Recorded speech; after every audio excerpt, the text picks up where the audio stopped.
이 땅에는 여러분 두 가지의 종류의 사람이 있습니다. 바로 허무는 자와 세우는 자가 있습니다. 성경에 보게 되면 대표적인 인물이 하만과 에스더를 우리가 살펴볼 수 있습니다. 하만은 어떻게든 이스라엘 백성들을 부셔뜨리고 파괴하려고 했던 사람이었고, 에스더는 어떻게든 나라와 민족을 살려보려고 했던 인물이 바로 에스더였습니다. 그렇게 해서 결국에는 하나님께서는 에스더의 기도를 들어주셔서 하만의 계획은 파하시고 에스더로 하여금 이스라엘 민족을 다시 한번 세우게 되는 그러한 역사를 이루어 가시는 것을 보게 됩니다. 이것이 여러분 우리 그리스도인들이 살아가야 될 진정한 삶의 목적인 줄 믿습니다. 우리는 세상을 파괴하고 우리 주변을 파괴하는 자가 되는 것이 아니라 하나님 안에서 우리는 세우는 자가 되어야 할 줄을 믿습니다. 그렇다고 한다면 우리가 세우는 자가 되기 위해서는 오늘 본문 말씀에서 우리에게 어떤 것들을 제시하고 있는지를 우리가 몇 가지를 통해서 여러분들과 함께 정리해 보도록 하겠습니다. 미국에 여러분 프로야구가 상당히 인기가 있죠. 오래전에 미국 양키즈 구단을 감독했던 빌리 마틴이라는 사람이 있습니다. 그는 1950년도부터 57년도까지 유명한 그 야구 선수로서 뉴욕 양키즈를 월드 시리즈에 7번이나 우승하게 했던 아주 대단한 선수였는데, 그런 그가 1980년도에 감독으로 전향을 해서 뉴욕 양키즈의 감독으로 오게 됩니다. 그런데 그가 얼마 있지 못하고 금방 구단에서 해고를 당하게 됩니다. 구단은 5번이나 기회를 줬음에도 불구하고 저 빌리 마틴은 뛰어난 기량을 가졌던 선수였음에도 불구하고 감독에서는 그렇게 두각을 나타내지 못했다는 것이죠. 그 이유가 무엇이냐면 바로 그의 괴팍한 성격 때문이었다고 합니다. 사람들과 어울리지를 못하는 거예요. 저 사람과 있게 되면 늘 뭔가 이렇게 불화가 나게 되고, 구단주들과도 불화가 나게 되고, 언론과 인터뷰할 때도 늘 기자들과 싸우는 거예요. 저런 괴팍한 성격 때문에 구단은 5번이나 용서를 해줬음에도 불구하고 결국 팀은 최하위의 성적을 거두고 그 해에 감독직에서 물러나고, 더 이상 다른 팀에서 저 빌리 마틴을 찾는 감독이 없어서 찾는 사람이 없어서 결국 감독으로서 단명하고 말았다는 것이죠. 이처럼 여러분 이렇게 허무는 자가 되게 된다고 한다면 공동체도 깨어지게 되고 삶의 열매도 좋지 못하게 되는 것을 우리는 보게 됩니다. 그러나 하나님은요, 우리를 항상 세우시는 분이시라는 것입니다. 아브라함과 야곱이나 요셉을 한번 보십시오. 아브라함도 인생을 보게 되면 별 볼 일 없는 인생이었고, 야곱은 도망자의 인생이었고, 또 요셉은 구덩이에 빠진 인생이었지만 하나님께서 그 인생을 들어 쓰셔서 그로 하여금 세우는 자로 변화시켜 가는 것을 우리는 보게 됩니다. 그래서 요셉의 인생을 한 절로 요약한 말씀이 창세기 50장 20절의 말씀인데 제가 읽어드리겠습니다. 당신들은 나를 해하려 했으나 하나님은 그것을 선으로 바꾸사 오늘과 같이 많은 백성의 생명을 구원하게 하시려 하셨나니. 요셉의 형들은 요셉을 어떻게든 파괴하려고 했고 요셉을 해하려고 했지만 하나님께서는 그것을 선으로 바꾸셔가지고 요셉 한 사람만 그의 인생을 하나님께서 돌보아 주신 것이 아니라 그 주변에 있는 많은 백성의 생명을 구원하고자 요셉을 세워가셨다, 변화시켜 가셨다라는 것을 우리는 보게 됩니다. 이와 같이 여러분, 하나님께서 우리의 인생 가운데 우리를 세워주시는 그런 삶이 되어야 될 줄 믿습니다. 여러분과 저와의 인생도 하나님께서 부르신 목적도 우리를 세워가시고 우리의 인생 가운데 하나님께서 은혜를 주시고자 우리를 부르신 줄을 믿습니다. 그렇기 때문에 우리의 삶이 이렇게 세우는 자가 되어야 한다는 것이죠. 오늘 본문 말씀 보게 되면 바울이 이러한 세우는 자가 되기 위해서 우리에게 몇 가지를 말씀하고 있는 것입니다. 골로새서 3장 12절 말씀 우리가 함께 보겠습니다. 골로새 3장 12절 말씀 함께 읽겠습니다. 시작. 그러므로 너희는 하나님의 택하사 거룩하고 사랑받는 자처럼 긍휼과 자비와 겸손과 온유와 오래 참음을 옷 입고. 먼저 바울은 우리가 하나님께 세우는 자가 되기 위해서 먼저 우리가 어떤 존재인가를 먼저 생각해 보라고 말씀하고 있습니다. 우리가 어떤 존재냐면 오늘 본 말씀 보니까 하나님이 택하시고 하나님이 거룩하게 여기시고 사랑받는 자로 하나님 우리를 부르셨다는 것이죠. 여러분, 그렇기 때문에 우리가 하나님의 이러한 택함받은 자녀요, 거룩한 자녀요, 사랑받는 자가 되었기 때문에 우리의 삶은요, 하나님 은혜 가운데서 세워지는 인생이 될 수 있다는 것입니다. 그리고 우리가 이렇게 하나님의 택한 자녀라고 한다면 우리의 삶의 목적과 방향을 또한 하나님은 제시해주고 있습니다. 그 말씀이 3장 15절 말씀입니다. 같이 읽겠습니다. 시작. 그리스도의 평강이 너희 마음을 주장하게 하라. 너희는 평강을 위하여 한 몸으로 부르심을 받았나니 너희는 또한 감사하는 자가 되라. 우리가 하나님께서 부르심을 받았는데 우리의 삶이 어떤 삶이 되어야 되는가? 평강하게 하는 삶이 되어야 된다는 것이죠. 세상 사람들은 어떻게든 평화를 깨려고 합니다. 파괴하려고 합니다. 그러나 하나님이 택함 받은 우리는 어떻게든 그리스도의 평강이 우리의 마음을 주장할 뿐만 아니라 평강을 위해서 하나님께 우리가 부르심을 받았다라는 거예요. 그래서 여러분들의 삶 가운데 여러분들은 화평케 하는 자가 다 되시기를 바랍니다. 그것이 하나님께서 우리에게 원하시는 부르심의 목적이라는 것이죠. 깨어지고 부서지는 삶을 사는 것이 아니라 우리의 삶을 바로 세우고 평화가 임하게 만들고 축복이 임하게 만들고 사랑으로서 한 몸이 되게 하는 것이 하나님께서 우리를 부르신 목적이라는 것입니다. 솔직히 오늘날 우리 사회를 보게 되면 깨어진 것들이 참 너무나 많이 있습니다. 전쟁이 있고 자연재해가 있고 이것으로 인해서 또한 가정이 깨어지게 되고 깊은 절망 가운데 살아가는 사람들이 너무나 많이 있다는 것이죠. 이렇게 허물어져가는 세상을 세워갈 수 있는 곳은 교회밖에 없는 것입니다. 교회가 세상의 소망이 되어야 한다는 것이죠. 그래서 우리로 하여금 세상을 평화롭게 만들고 여러 가지 어려움 가운데 있는 지체들을 하나님께로 인도해서 사랑받는 자로서 하나님께 택함받은 자녀로서 우리가 만들어가는 것이 교회의 사명인 것입니다. 그렇다고 한다면 우리가 이렇게 세워지는 자가 되려고 한다면 우리의 삶 가운데 어떠한 것들이 필요한가 세 가지를 오늘 여러분들과 함께 말씀을 나누려고 합니다. 첫 번째는 무엇이냐면 바로 자아의 변화가 필요하다는 것입니다. 한번 따라해 볼까요? 자아의 변화가 필요하다. 먼저 내 안에 내면의 변화가 이루어져야지만 우리는 진정으로 세워지는 자가 될 수 있다는 것이죠. 우리 안에는 옛 자아들이 우리를 파괴하는 것들이 있습니다. 오늘 본문 말씀 7절에서 9절 말씀 보게 되면 6가지의 우리의 자아를 파괴하는 독소들이 나오는 것을 보게 됩니다. 한번 7절에서 9절까지 한번 말씀 읽겠습니다. 시작. 너희도 전에 그 가운데 살 때에는 그 가운데서 행하였으나 이제는 너희가 이 모든 것을 벗어버리라. 곧 분함과 노여움과 악의와 비방과 너희 입에 부끄러운 말이라. 너희가 서로 거짓말을 하지 말라. 옛사람과 그 행위를 벗어버리고. 6가지의 우리의 삶을 파괴하는 독소가 지금 나오고 있습니다. 6가지가 나오는 처음에는 보게 되면 분함이 나오게 되죠. 이 분함이라는 것은 과격하고 더러운 성질을 말합니다. 노여움은 무엇이냐면 건드리면 화를 내는 지나친 분노를 말하는 것이고, 이 악의는 야비한 것입니다. 상대방의 약점을 찔러가지고 가시돋친 말을 하는 것이 악의적인 말이고, 비방은 객관적이지 않은 것으로 상대방을 중상모략하는 것을 말하고, 또 부끄러운 말은 듣기 불편한 욕설이나 외설적인 말을 의미하는 것이고, 또 거짓말, 이렇게 6가지가 우리의 옛 자아 속에 우리를 파괴하는 요소들이라는 것입니다.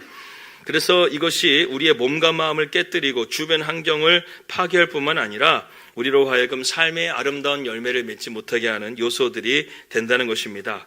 참 우리가 예수님 만나기 전에는 이러한 것들이 있었다고 치지만 예수님을 만난 이후에도 우리의 삶 가운데 이러한 것들이 우리의 삶을 괴롭히고 있다고 한다면 우리는 이것을 먼저 제거해야 된다는 것입니다. 할렐루야.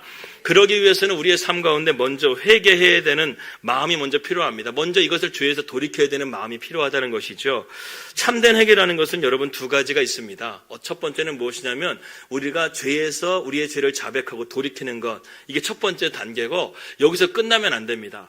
죄에서 돌이킨 단계를 우리가 어디로 나아가야 되는가? 예수님께로 나아가야 된다는 것이죠. 죄를 자백하고 돌이킨 것에 끝난다고 한다면 우리는 또 다른 죄로 넘어가게 됩니다. 그러나 우리가 죄에서 자백한 가운데서 예수님께로 마음을 돌이키게 되게 되면 우리는 다시금 그러한 죄로 빠지지 않게끔 주님께서 우리를 지켜주신다는 것이죠. 그래서 여러분 우리의 삶 가운데 이러한 참된 회개로 나아가는 것이 첫 번째로 중요하다는 것입니다. 2번째는 무엇이냐면 우리가 그리스도의 옷을 입어야 된다는 것입니다.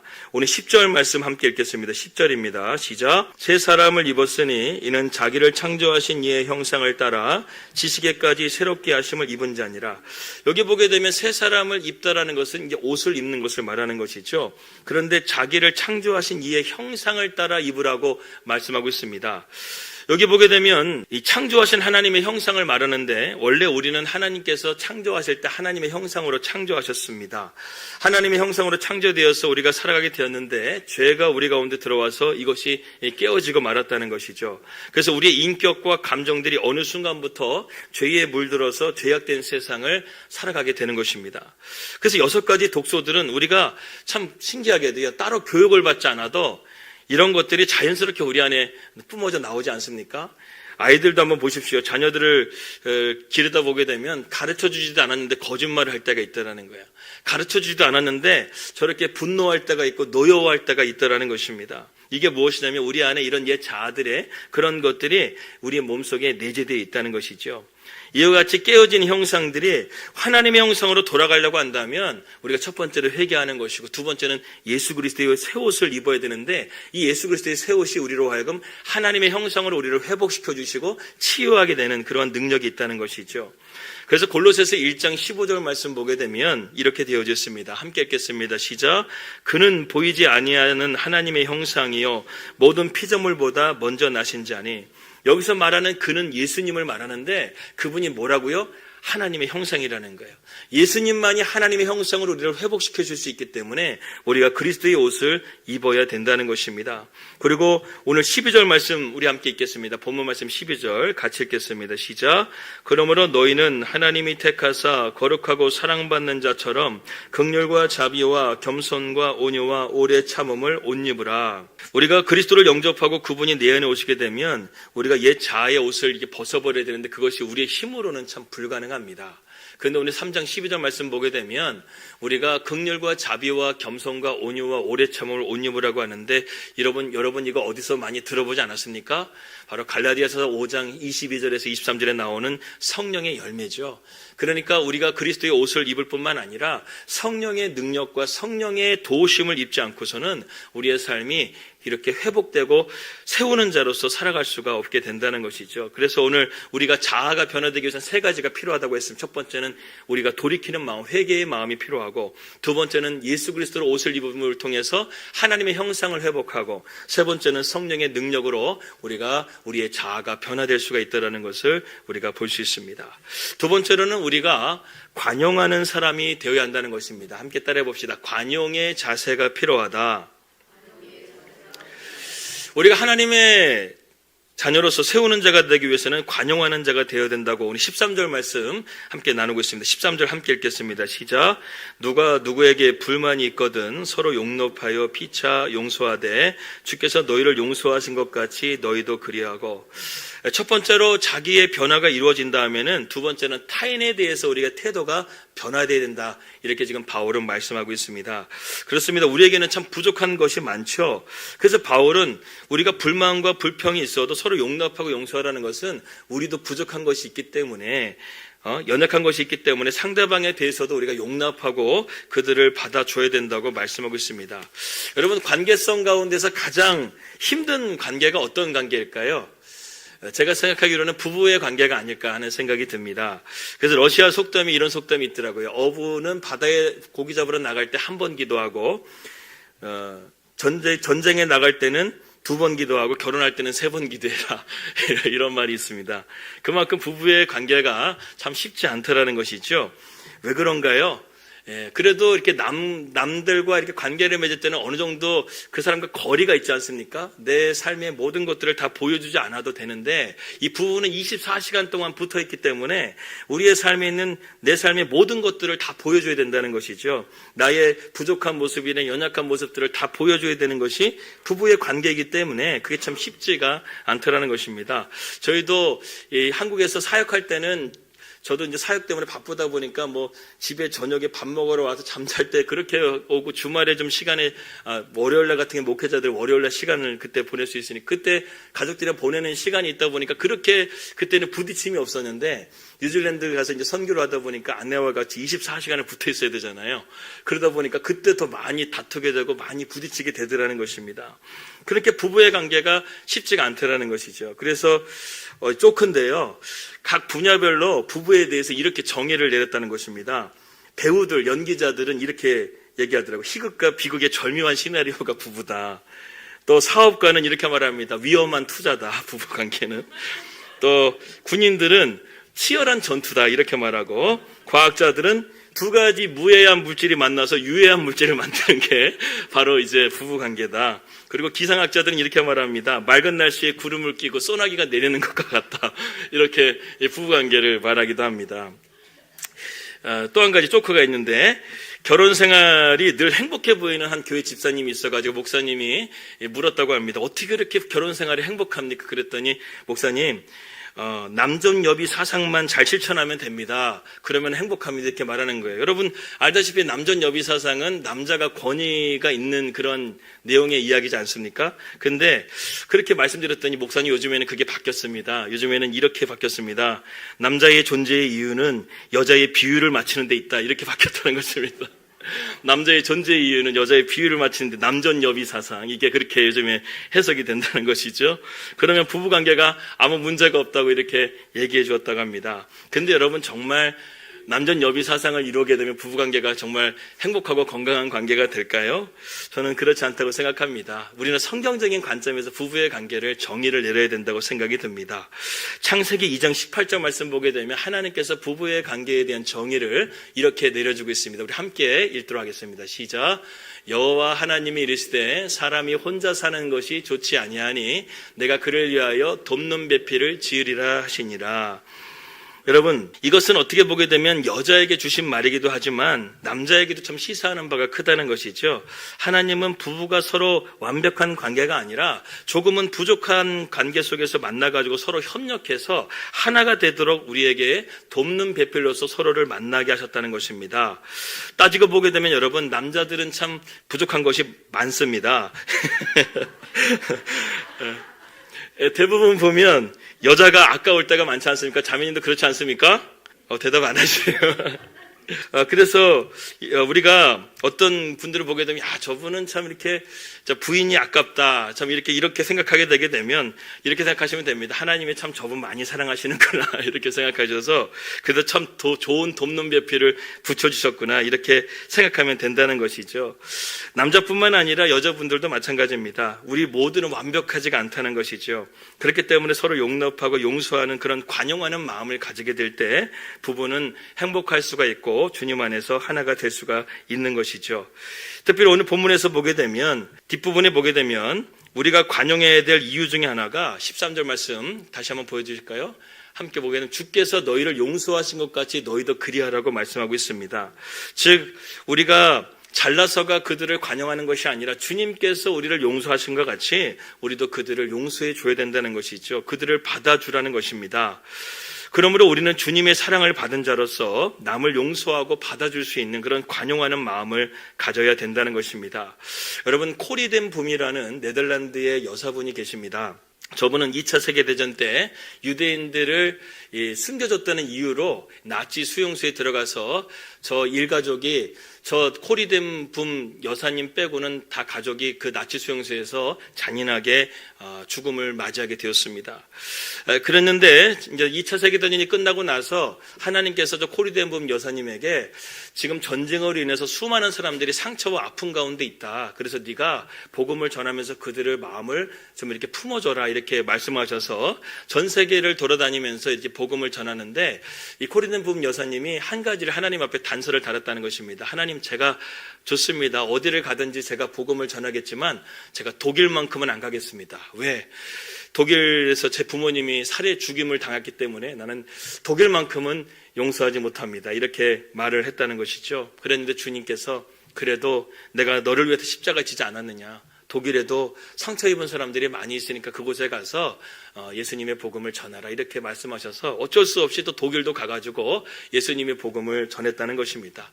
그런데 어느 날 저녁에 집회였는데 그 집회 가운데서 이 포리덴 붐 여사님이 가만히 보는데 깜짝 놀란 거예요. 한 10번째 줄 뒤에서 이제 집회가 끝나게 되면 악수를 하고 서로 포옹해주는 그런 시간이 있는데 10번째 줄에서 보니까 자기 부모님을 살해했던 그 군인이 10번째 줄에서 이 코리덴 붐 여사와 악수하고 포옹을 하기 위해서 줄에 서 있는 것입니다. 그러면서 10번째에서 8번째, 8번째, 5번째 이렇게 점점 다가오게 되는데 하나님 앞에 그 순간에 기도하는 거. 하나님, 제가 다른 사람은 몰라도 저 사람은 용서가 안 됩니다. 저 사람은 기도하고 싶지 않습니다. 그렇게 말하는데 주님이 계속해서 저 사람을 품어주라. 저 사람을 안아줘라. 용서해라. 내가 너를 십자가를 지지 않았느냐 하면서 계속해서 주님께서 그런 마음을 부어주시는 거예요. 이제 세 사람, 두 사람 이제 그 앞에 서게 되었습니다. 그러면서 하나님 앞에 하나님 도와주세요. 제 힘으로는 저 사람 용서하지 못하니까 하나님께서 용서해 주세요. 그렇게 말했더니 그 사람이 이렇게 이야기했다고 합니다. 코리덴붐 여사를 딱 만나는 순간에 그 군인이 무거운 입을 이렇게 열었다고 합니다. 네덜란드 사람인 당신이 전쟁 때 우리 독일 사람이 저지른 죄를 용서하고 복음을 전해주어서 얼마나 기쁜지 모릅니다. 저는 죄를 많이 지은 사람입니다. 죄를 용서받고 새 사람이 되기 위해서 오늘 주님 앞에 나왔으니 저를 위해서 기도해 주십시오. 이렇게 코리덴붐 여사 앞에서 이렇게 회개하면서 말을 했다는 것이죠. 그 순간에 코리덴붐 이 여사의 마음 가운데 주님의 은혜가 임하면서 순식간에 미움과 원한이 눈 녹듯이 사라지게 되고 그리고 그를 안아주면서 이렇게 말했다고 합니다. 사실 당신이 가족들을 죽인 병사였다라는 것을 저는 알고 있었습니다. 그래서 저는 당신을 용서하지 못하겠다고 생각했는데 주님의 십자가가 나의 마음 가운데 오셔서 내가 당신을 용서하게끔 해주셨습니다. 그러면서 그 병사를 안아주면서 용서하게 되었다는 그러한 이야기가 있습니다. 여러분, 혹시 여러분들 마음 가운데 누구도 어떤 사람을 용서하지 못하는 것들이 있으십니까? 그렇다고 한다면 해결 방법은 인간적인 방법으로는 해결이 안 돼요. 예수님의 십자가 앞으로 나아가는 것밖에는 우리가 그 문제를 풀어갈 수가 없다는 것이죠. 코리덴붐 여사와 같이 우리가 십자가의 능력을 의지하고 나아갈 수 있다고 한다면 우리 안에 그러한 관용하는 하나님께서 마음을 부어주셔서 그러한 은혜로 우리가 사랑으로서 다시금 관계를 회복하게 될 줄을 믿습니다. 이처럼 우리가 하나님께 세워가는 자가 되기 위해서는 첫 번째는 우리 자아가 변화되어야 되고 두 번째는 관용의 자세가 우리 가운데 필요한 것입니다. 마지막 세 번째로는 우리가 세워가는 자가 되기 위해서는 사랑의 매듭이 필요한 것입니다. 다 같이 따라해보세요. 사랑의 매듭이 필요하다.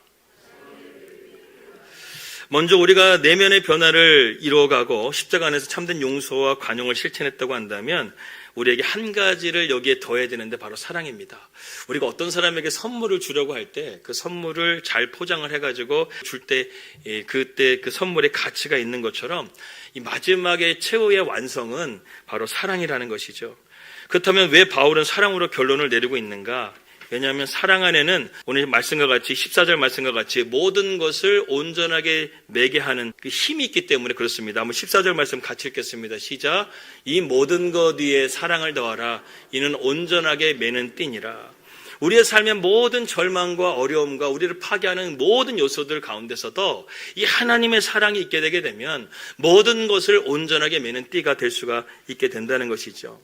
미국의 대통령 루즈벨트 대통령 여러분 아시죠? 그의 아내 엘리노어 루즈벨트라는 여사에 대한 이야기가 있습니다.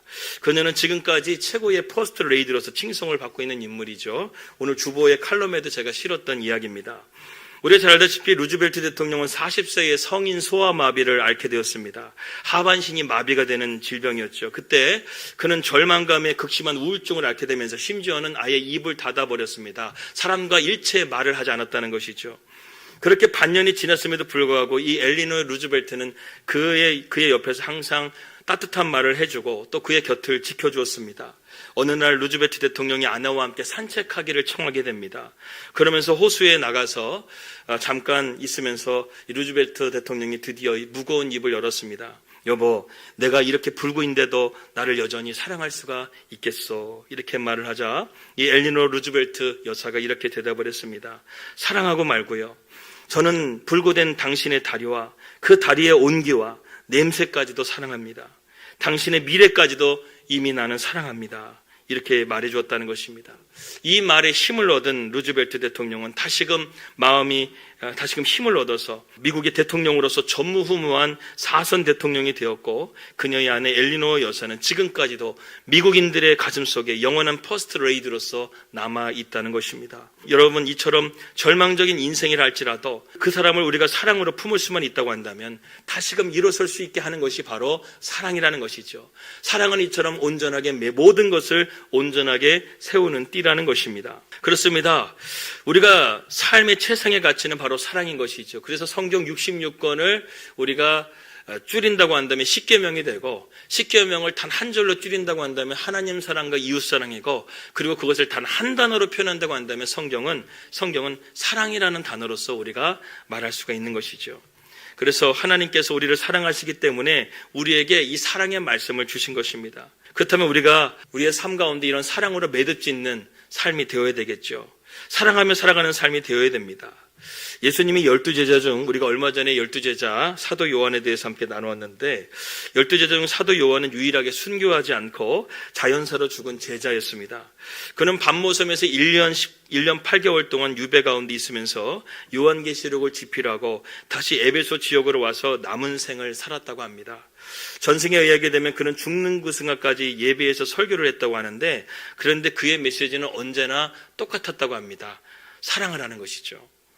한 번은 제자들이 선생님 저희들 맨날 사랑하라는 얘기 듣는데 이제 알겠습니다. 좀 다른 설교 좀 해주십시오. 그래서 매주마다 사랑하라는 설교를 맨날 하니까 좀 다른 설교 해달라고 제자들이 간곡하게 부탁하니까 요한 사도가 알았다. 그런데 다음 주에는 다른 설교 하겠다. 그렇게 얘기를 하고 잔뜩 제자들이 기대하고 다음 주를 기다렸습니다. 주일날이 되었습니다. 또 그리고 사도 요한이 강단에 섰습니다. 그러면서 이렇게 말했다고 합니다. 예수님이 말씀하셨습니다. 너희는 서로 사랑하라. 이렇게 말씀한 거예요. 그러면서 이렇게 사도 요한이 덧붙였다고 합니다. 너희가 사랑하라는 이 말 한마디만 제대로 실천하면 다른 설교는 필요 없기 때문이다. 이렇게 말했다는 것입니다. 너희가 사랑하라는 이 말 한마디만 제대로 실천하면 다른 설교는 필요가 없다. 그렇습니다. 기독교의 핵심은 바로 사랑입니다. 우리가 서로 사랑할 수만 있다고 한다면, 원수까지도 사랑할 수 있다고 한다면 여러분과 저는요 분명하게 구원받은 것이 확실합니다. 그러나 이 사랑은 쉽지 않다는 것이죠. 원수를 사랑하는 거 쉽지 않습니다. 내 가슴이 비수를 꽂은 사람을 사랑하는 거 쉽지 않습니다. 그렇다면 어떻게 그것이 가능할까요? 나의 힘으로는 불가능하죠. 그래서 하나님은 우리에게 주신 것이 있는데 그것이 무엇이냐면 바로 성령을 우리에게 부으셨다는 것입니다. 성령을 통해서 우리 안에 하나님의 사랑이 임할 수 있게 되었다는 것이죠. 그 로마서 5장 5절 말씀 이렇게 되어져 있습니다. 함께 읽겠습니다. 시작. 소망이 우리를 부끄럽게 하지 아니함은 우리에게 주신 성령으로 말미암아 하나님의 사랑이 우리 마음에 부은 바 됨이니. 우리의 힘으로는 사랑하는 것이 불가능한데 하나님의 성령으로 말미암아 하나님의 사랑이 우리 가운데 임하게 되게 되면 우리는 서로 사랑할 수가 있게 된다는 것입니다. 이 사랑이야말로 참된 능력의 원천이 되는 것이죠. 나의 힘으로는 안 되는 것들이 있습니다. 나의 힘으로는 용서가 안 되는 것들이 있습니다. 회복이 불가능한 관계들이 있습니다. 그러나 만일 성령을 통해서 하나님의 사랑이 우리 가운데 부어질 수 있다고 한다면 불가능은 가능하게 되고 오늘 15절의 말씀과 같이 평강이 임하고 우리가 하나가 될 수가 있게 되는 것이죠. 그러므로 우리는 이것을 위해서 함께 기도하기 바랍니다. 말라진 내 가슴 속에 성령께서 주님의 사랑을 부어주시도록 기도하시기 바랍니다. 말라진 내 가정 가운데 성령께서 주님의 사랑을 부어주시도록 기도하시길 바랍니다. 그런 하나님의 사랑이 우리 가운데 부어주신다면 우리는 생명의 공동체가 될 수 있고 하나님의 영광을 나타낼 수 있는 주님의 자녀가 될 수 있는 것입니다. 우리는 약하고 부족하지만 성령을 통해서 강건하게 될 수 있고 이 험악한 세상 속에서 빛과 소금이 되어져서 무너져가는 것들을 새롭게 세우며 회복시켜가는 진정한 빌더가 되기를 주님의 이름으로 기도합니다.